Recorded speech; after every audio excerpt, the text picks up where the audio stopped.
Là, je vais juste essayer, en sélectionnant tout, de faire à la place d'une ombre interne, une ombre portée, justement pour voir ce que ça dit.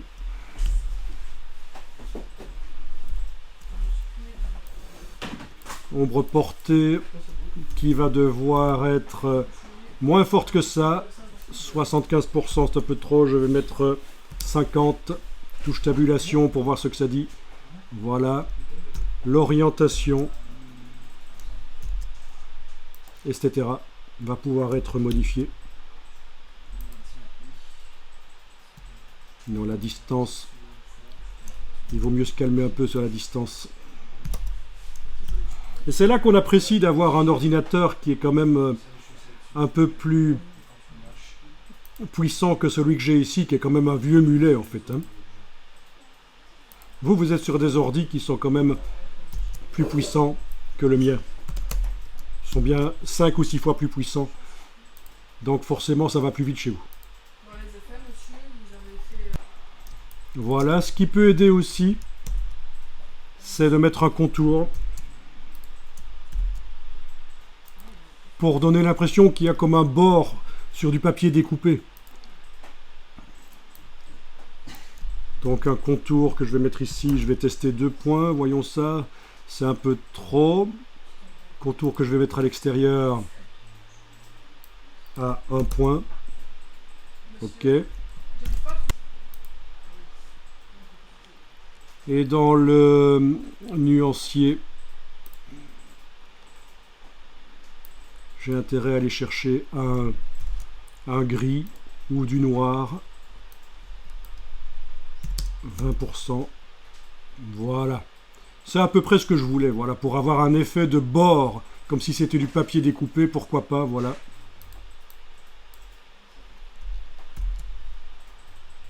Après, vous brodez, hein, c'est vous qui voyez comment vous faites vos couvertures.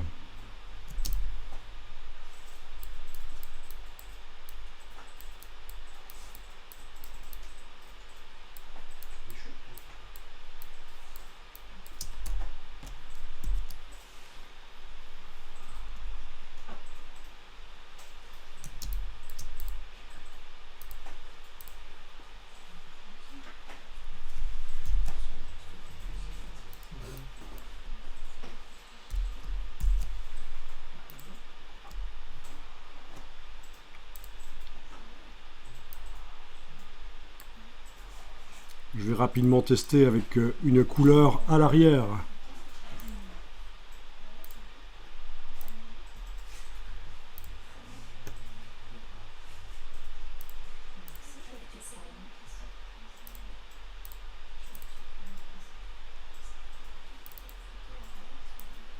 On va faire aussi les contours comme vous, des cas.